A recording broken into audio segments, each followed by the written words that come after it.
apologize for the projector not working, but at YAP, you know, we're always ready, no matter what. So I put the PowerPoint on this sheet, and you have lines so you can take notes if you want to. But I'm Valerie Cox, and I'm from YAP Inc., and I want to tell you a brief history about YAP. First of all, our mission is to provide children and families alternatives to residential care. So we are strictly community-based. We provide services in the home, school, and community. We don't have a residential component to our programs because we believe that children do better when they're in the community versus when they're in group homes or DJJ or residential placement. Not foster care because that's a family environment, but we also think that kids do better when they're with their biological families. That's the ultimate goal. But we were created in 1975 in Harrisburg, Pennsylvania. And at that time, a lot of kids were being incarcerated with adults. So our founder wanted to bring those kids out of the criminal justice system back home with their families, or separate the ones who could not come home from the adult population, because of course kids were being abused in those facilities with adults. So that's how we were founded, because of a need with children. But since that time we've grown, and now we are in 15 states in the United States, and we have international programs as well. So the need is great, and we're constantly growing to bring kids out of placement and to prevent kids from being abused. So that's our brief history, but we came to South Carolina back in 2000. Now, initially, we had a relationship with the Department of Juvenile Justice to bring kids out of DJJ because the DJJ was overcrowded. And we also provided some prevention, where we prevented kids from going into DJJ in the first place, where we had truancy programs, detention alternative programs. But since that time, we've grown, because when we first came to South Carolina, we were providing services in 5 counties: Richland, Greenville, Pickens, Horry, and Georgetown. But since that time, we've grown, and we have the capacity to provide services in all 46 counties of the state. And we work with not only DJJ, but we work with the Department of Social Services, we work with MTS, we work with the Department of Mental Health, we work with the Department of Education. So, you know, we're covering a wider range of needs for kids and families. But we work with kids and families. I definitely want to drive that point home, because a lot of times organizations work with kids and they don't address the family problems, the comprehensive family problems. So that's what we do. We know that whenever a child or a youth has some issues or concerns, it's not just, the youth is not isolated. He has a family, he has a community. A lot of times they're at school, so we cover the whole gamut. And whenever we work with a kid or a family, we identify needs and strengths, because we're strength-based. So we don't go in and we say, well, you have this problem, you have that problem. We look at, what are you doing that you're proud of? What are you doing that is working? And we build on that. So every family has an individualized service plan, because we know that no two youth are the same, no two families are the same. You can have siblings and they're not the same. They have different personalities, they have different needs. So everyone has an individualized service plan, because, you know, they are individuals and they have individual strengths and they have individual needs, okay? Now, of course, you can take notes on the paper. If you have any questions, feel free to ask me. Now, let me Anybody have any questions at this point? Okay, when did you say you started in South Carolina? Back in 2000. 2000. Yeah, so we've been here for 8 years. Yeah, and like I said, we have the capacity to provide services in all 46 counties of the state. You maybe don't address this in your Mhm. talk, but I'd like to know exactly how you fit in with the other. I know that you said, well, you do with the families, but like maybe a typical example of where the Department of Social Services would work, where, take us through a case study maybe, or a case. Well, I'll How take it you would work. from the beginning until the end. With DSS. DSS will refer a child or family to us if the parent has substance abuse issues. All of the kids that we work with are at risk for out-of-home placement, okay? So the parents may have substance abuse issues, or there may be mental health issues with the youth and or the family, that puts the youth at risk for being placed outside the home. There may be neglect or abuse issues. So then we would get a referral from DSS to come in and work with the family or youth. Let's say the youth has mental health issues and the family is exhausted, they don't have the skills to really parent a mentally ill youth, which puts that child at risk for abuse and or neglect, okay? So we would come in and we would find out what resources the family currently has. And we would help the family identify additional resources in the home, extended family, in the community, at the school, informal and formal resources within the community, to help the child, like linkages to mental health, linkages to a role model in the community, so that when we're no longer working with the youth, that role model still checks on the youth. They're a support system for the family. They're making sure the youth goes to mental health appointments or any other appointments. They're making sure the youth take their medication. So we link them with resources. We help them go to appointments that they need to go to. We may link the parent up with parenting resources, or even teach the parent parenting skills. And so, we do that for a while. It depends on the needs of the client and family. It depends on a lot of factors. But let's say we're working with the family for 12 weeks. And that's short term, and unfortunately that happens a lot in our state with funding issues. Our services are very short term. So that's why we link the family up with resources that will stay with them hopefully forever, even faith-based resources, at their local church or nonprofit organizations in their community that can provide support to the family and the youth after that 12 weeks. So once we finish, we're implementing the service plan, and we meet the goals and we finish providing the service, then the client is discharged. But because we want to make sure that the client is successful and the family is successful, we will follow up with the family 6 months or a year after the services have stopped, to make sure the client is still going to school, they're keeping their mental health appointments, they're working. So did that answer your question? Okay, okay.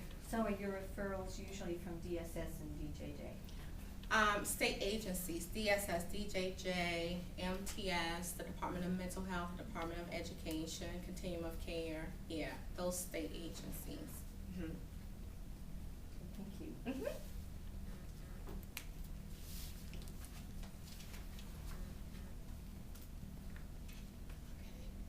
I pressed enter and my screen went blank.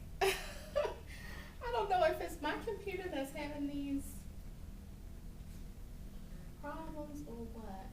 Okay.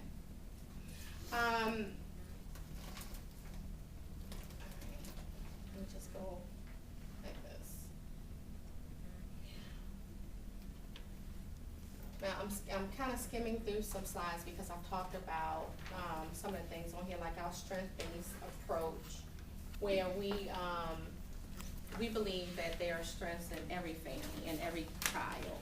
And a lot of times, the kids that we work with have been working with other systems that focus on their deficits. And, you know, that doesn't work. It just doesn't work, for several reasons. But we focus on the strengths, and for one very important reason, to increase self-esteem and to empower families to know that there are strengths within, even within their chaotic environment.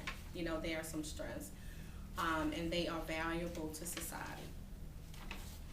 But a lot of times we are faced with underdoing a lot of things that have been done with families, because they have been working with several agencies that basically gone into their home and said, well, we're gonna take your kids, or you're a bad parent, or you're just not doing it right, okay? So we have to combat that. And we get resistance because initially families see us as another bureaucratic agency. But what we do is very different, because number one, we don't have the families come to us to get the service. We meet them where they are, in their environment, where they're comfortable, where their resources are. So they facilitate the service. They facilitate when we have team meetings. They facilitate those meetings. We empower them and we assist and support, but we empower parents to take charge of their lives, take charge of, you know, what's going on in their homes and with what's going on with their children. Now, some of the services that we provide for YAP Inc. and South Carolina, and I say that because depending on the state, the community, the services are different because we are individualized. And in some states, we have different programs. But what's going on here in South Carolina is we are providing a community-based detention program. We are providing a gang intervention program. We are providing an intensive family services program, which we get a lot of referrals from DSS for that service because it's very comprehensive, and it's more geared toward children and families with mental health issues and issues with parenting, issues with substance abuse. We provide a wraparound service, which is kind of similar to intensive family services, but it's not as intensive, okay? And we also provide an autism spectrum disorders program, okay? So those are the programs that we provide in South Carolina, and I'm just gonna give you some brief information about, excuse me, each one. The community-based program, well, with the community-based program, that's operated out of Lawrence County, and it's a program to get young people out of DJJ early, almost like an early release program, but with support and supervision in the community, okay? So we do role modeling and modeling, curfew checks, make sure they're at home, you know, by curfew. We address substance abuse education and prevention. We also transport them to like meetings at DJJ or mental health meetings, similar to the meetings that I talked about with the case that I talked about earlier through DSS. Of course, vocational assistance and educational assistance, because a lot of times the kids that we work with have problems at school. So they are suspended, they're expelled, so we help kids get back to school and advocate for the kids because it can be challenging. and make sure the school understands that, yes, this student was disruptive before he left your school, but now he has support, he has more support, he's coming back to your school with support, okay? And peer counseling, parenting skills, advocacy, mentoring, so it is very comprehensive. It's very comprehensive, but it's a way to bring kids out of DJJ because we don't want kids in DJJ. The gang intervention service, we do individualized service plans with each child referred for that program because the reasons why kids engage in gang-related behavior is very different. So the needs and goals that we address are gonna be different. But we also universally, we look at employment issues with the youth and families, because if the parents are unemployed, that may be a contributing factor as to why the youth engaged in the gang activity. Educational, we have an educational component for all of our programs because that's an area where kids are usually initially identified. Like the issues that happen at home, they're usually manifested in the school setting. So that's when kids are usually identified with having some issues. Excuse me. And also, we work on reducing or eliminating additional legal violations, future legal violations. With the intensive family services, like I said, is very intensive and is more clinical. It's more assessment, counseling. There's a substance abuse component. Mental health, we address mental health issues, abuse issues, neglect, in some areas, incest issues, crisis management, that's big with that group. Skill development for children and families with emotional and behavioral issues, as well as systems advocacy. Now, all of our programs, we do linkages. Just remember, we do the community linkages because we want to make sure that families have resources and support when we are no longer working with them. We don't want to go in and give them all this support, and then when we leave, they're left with nothing, and they're right back to where they were before we got there. Now, with our wraparound program, we address behavior. We do behavior intervention, which is a service under wraparound where youth may be acting out, let's say in the school setting, because there are some issues going on in the home. So we address the behavior, but we also work with the family to find out where is it coming from and help address those issues in the home. And it may be strictly a school-related issue. You know, maybe the youth that we're working with should be in special ed, but hadn't been identified, and maybe they're acting out because, you know, they're not doing as well as their peers. So, you know, we look at every area. It may be a home issue, it may be a school issue, but it's disrupting the school, so the child has been identified for behavior, but it's a manifestation of something else. Independent living skills, we have kids who are transitioning out of foster care, who are not able to live independently. So we work with those youth to help them develop independent living skills, to live independently, and feel comfortable about transitioning out of the system.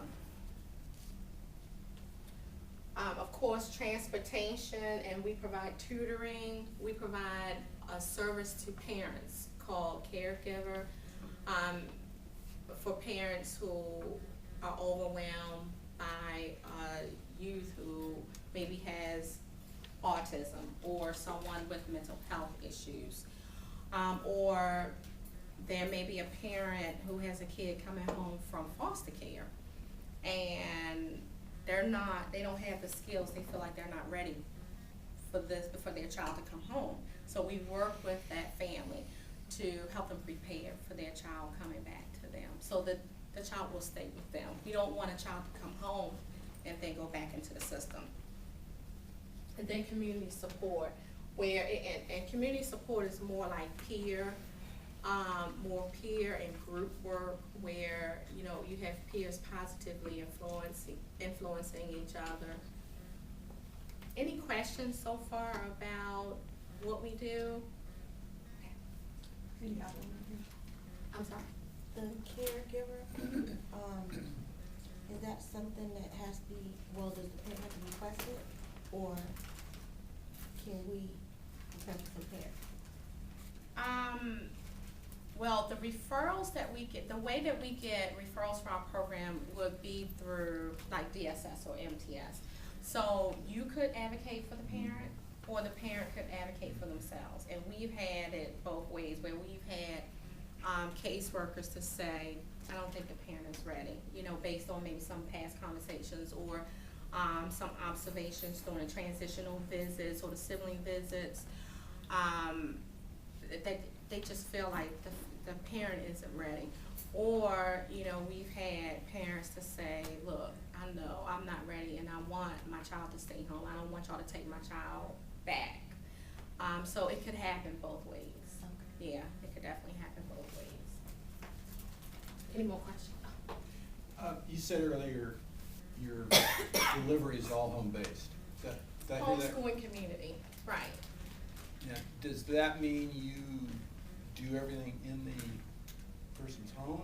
The home, the school, we can provide Okay. services in the school. Okay. But yeah, they never come to our office. We Okay. just, Yeah. we're strictly community. All right. Yeah. Okay, just wanted to understand that. And who pays for it? I mean, I know that would be a question that might come up with you, I know that from family, but, Right, the state agencies that make the referrals. okay, the state's paying for that. Right, now we bill Medicaid, so it's a Medicaid billable service. The intensive family services, where we directly bill Medicaid, but with wraparound, we're like a subcontractor. So the state bills Medicaid, and they just pay us. Right. Would you work with young people who are in foster care? Yes, You we do do. that? We do that, yes. Okay. Mhm. Okay. Now, our autism spectrum disorders program is fairly new to South Carolina. We've been hearing a lot more in the media, all of us have, about autism spectrum disorders, and how it's a growing population, unfortunately. And I don't know if it's a growing population or if people are able to diagnose it more, because it's a fairly new diagnosis as well. But nonetheless, it's being diagnosed, and there's a whole population of youth out there with limited resources. Now, this program has been provided in Pennsylvania through our organization for many years, I believe 8 years now. So when we heard about, you know, the prevalence of ASD increasing in South Carolina, we thought it would be a good idea to train our staff on the model that we use. And the model that we use is unique to YAP Inc. The creator of the model created it just for our organization. It's relationship based, it's individualized, and it's of course strength based. So under this model, is like I said, it's very intensive, and each of our staff members have to be trained on the curriculum. But basically, we use the relationship with the client or the youth to engage them with communication, to engage them to transition back into the community. Because a lot of times with kids on the spectrum, they are isolated from their peers, they're isolated from their extended family members, they're isolated from the community in general. Just taking a child with ASD, with autism, to Walmart can be a big ordeal. because they are very sensitive to sound, they're very sensitive to fluorescent lights, they're very sensitive to different things. Like they don't have the ability to filter out things that we would filter out.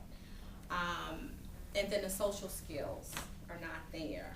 So if a stranger were to come up to a child with ASD, they could start tantruming, and it could be a 13-year-old. They could start tantruming because they're very sensitive to perfumes, to different smells, to just different things. So we help transition those kids back into the community. We help give the parents some training to deal or parent a child with ASD, and to help the family identify resources within their community. And the good part about the media attention is that those resources are growing. Parenting groups are growing for parents with ASD, because a lot of times you can't, something that's very normal, like, okay, what I do is take my son over to my sister's house and ask her to babysit. That's nothing, but they can't do that because their aunts and uncles, they don't know how to deal with this child. So we do the parenting education part. We do consulting, education, training to other organizations, okay? And then the service piece, where we're working in the home, in the school, because some schools don't have the resources,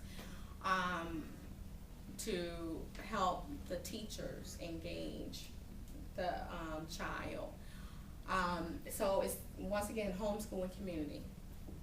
In Charleston, we were working to do a social skills, we called it group, but it wasn't necessarily a group, where we had a client with ASD who enjoyed basketball.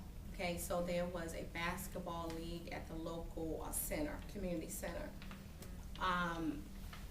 So we wanted to train the staff to be able to, first of all, understand autism, and be able to engage the client. And that's a process, because the client, they're on their own time schedule, when they want to even talk with you, if they can communicate.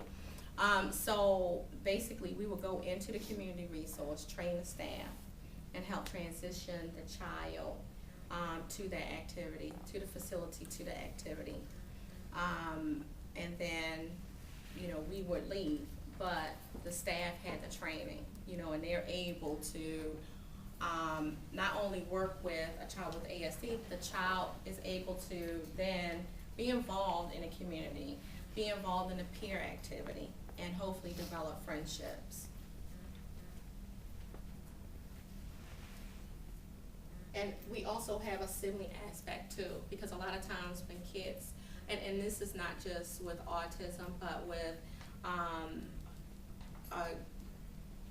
within a family where you have a special needs kids, it could be medical needs, it could be mental health issues. A lot of times the other sibling or siblings are ignored, and maybe that's not the right term, but a lot of the attention and energy is placed on the child with the special needs. So we have a sibling component as well.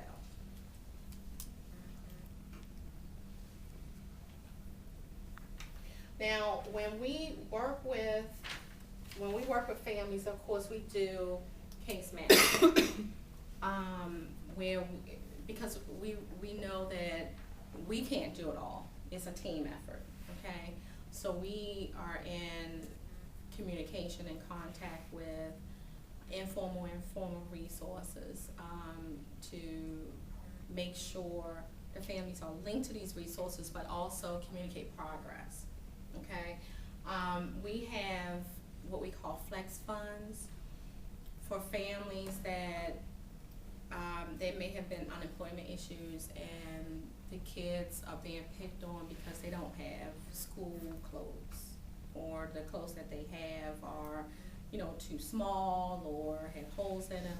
So we have flex funds where we can, help the family get clothes, or, there was a situation where here in Columbia, a staff member was working with a family who did not have, they couldn't afford fans or air, and it was just unbelievably hot in the home, as you can imagine, as hot as it gets here. So they put in a request to get the family, air conditioning units for the, window. So things like that, and I think there were some health issues with the parents, so they really needed the air conditioners, not just to stay cool, but because of some health issues.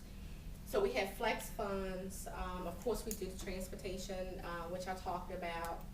We monitor school attendance, and we provide the tutoring, vocational assistance, case consultation, and,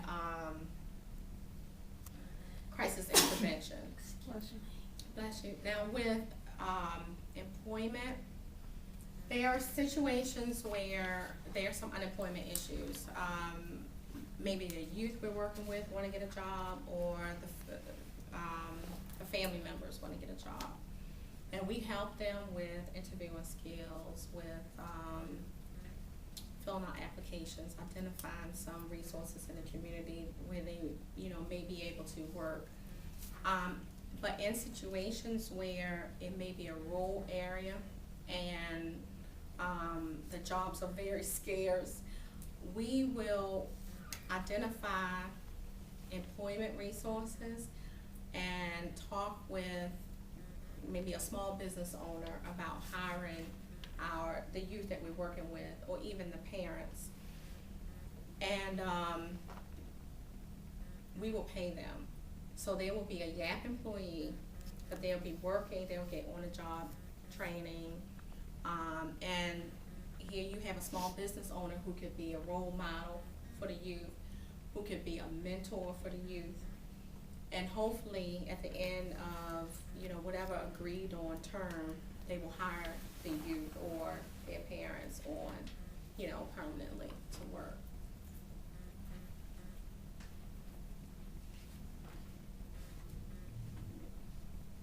Any questions? Beverly, you said this was a short-term service, like what's the average amount of time you're with the family? The average is about 12 weeks.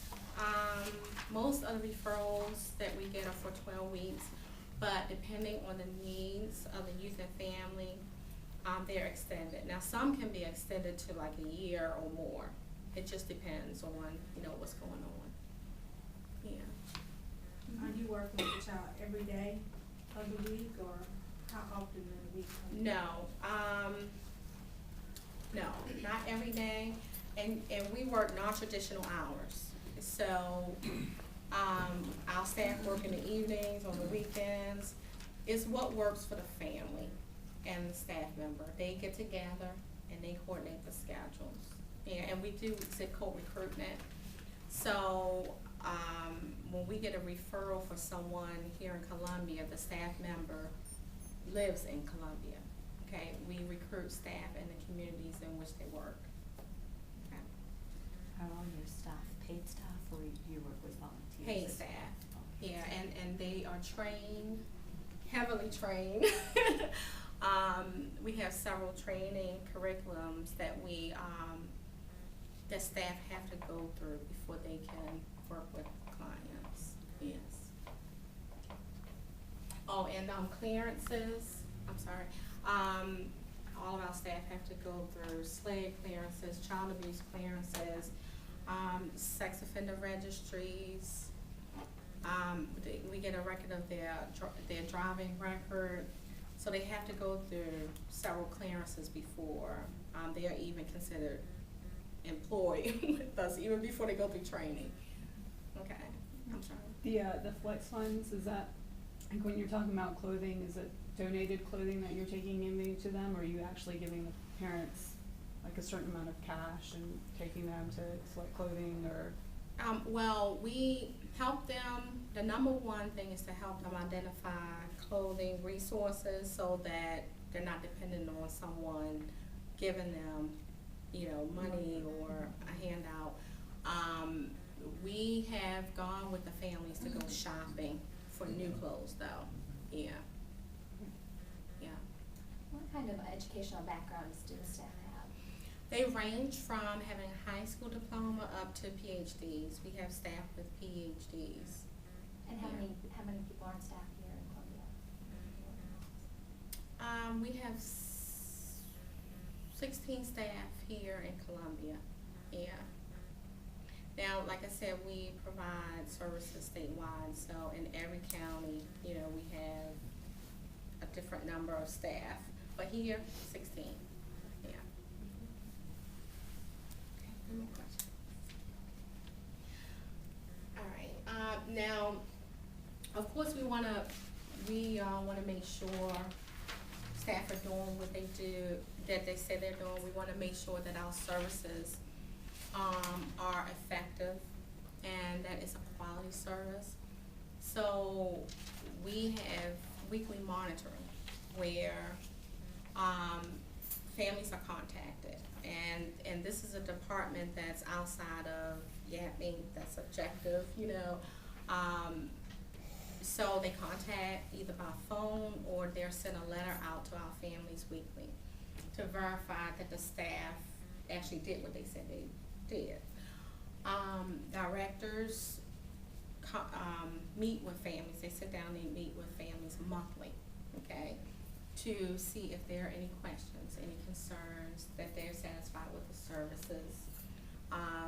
Because we want to make sure that the families, the consumers of the service, are happy with the service. We're not, like I said, we're definitely not a bureaucratic agency saying you have to have the service and, you don't have a choice and like it or not. This is the service. We want them to like it. We want them to feel that it's helping them. We also look at what we're doing, and make sure that the families are benefiting from it even after they're not with us. So we look at where a youth and family are when they first come into the program. And then at discharge, we look at how much progress has been made. And then 6 months later, we contact them to make sure they're still doing well. They're still going to school, they're still working. The youth is still at home and hasn't been placed in foster care or placed outside of the home.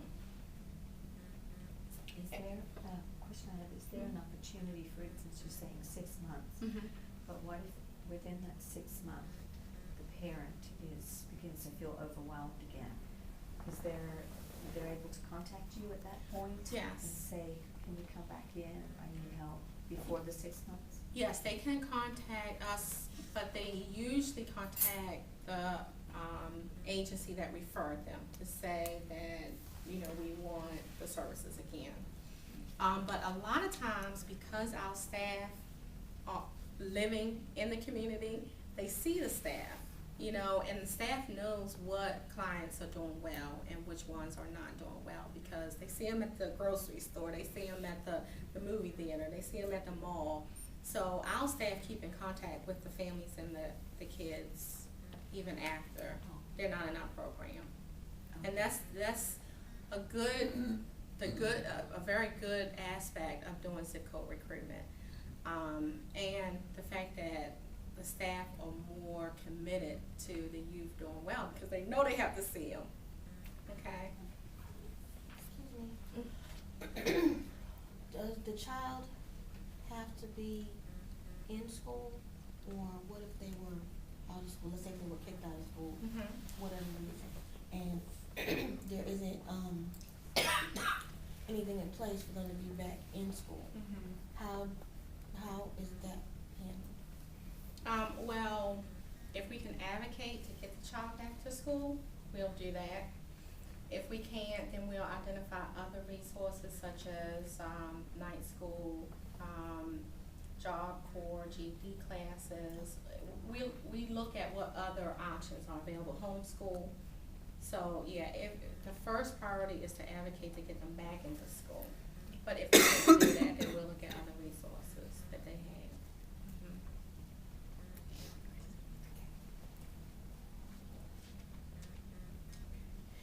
Now, we also do, file reviews, where we have staff from other programs around the country come to look at our files to make sure that, you know, everything is right. That we have the appropriate documentation, that we are up to standards for our organization. And usually our organization's standards exceed our state contracts, okay? We tend to go above and beyond. And we are in the beginning stages of, the council on accreditation process, where we're going to be co-op accredited. So that's a wonderful thing, because they basically say that the organizations that fall under our accreditation, have the highest standards. It's similar to like JCO, if you're familiar with, JCO. But it's a good thing, because then we have demonstrated that we have excellent standards for our organization and for the service delivery. Okay. Now, any questions? Okay. On the slide, I had contact information, and I don't know if you can see it. Can you see it now? Yes. Okay, all right. Now, of course, the first is my contact information, and I put my cell number on there because I'm never in my office. But the second person is Shaniqua Brady. She's the program director for this region. So I put her information on there, because if you want additional information or follow up to this presentation, you should probably call her first, because she's more local. I oversee the whole state. That's why I put my cell on there, because like I said, I'm never in my office. So she would be the person that you will contact first if you wanted, like I said, additional information or follow up. Did you get that number? Oh, well, my number, I'll give you my cell number, is 803-254-0611. And Miss Brady's number is, her office number is 253-6966. I look at it. No, 67. 6967 is her number. 66 is her administrative manager's number. Did you say your number was 254-0611 is the office number? That's the office, but I'm never in there. Okay, So my so cell is, number. 873-2097.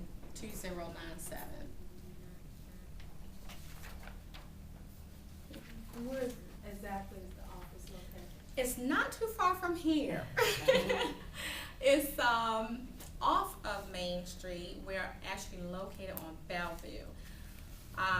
Bellevue Avenue. So if you go down Main Street and cross Elmwood, we are the second left. The second left. Yeah, and suite 104. So the address is on is what? 1101 Bellevue Avenue. Suite 104. And actually, I had, it's Miss Brady's cards. I bought some of her cards, and I'm glad you asked me that, because I have to give them out, because she would kill me if I didn't. I don't know if she gave me enough. Let's see. You can just take one. Oh, okay.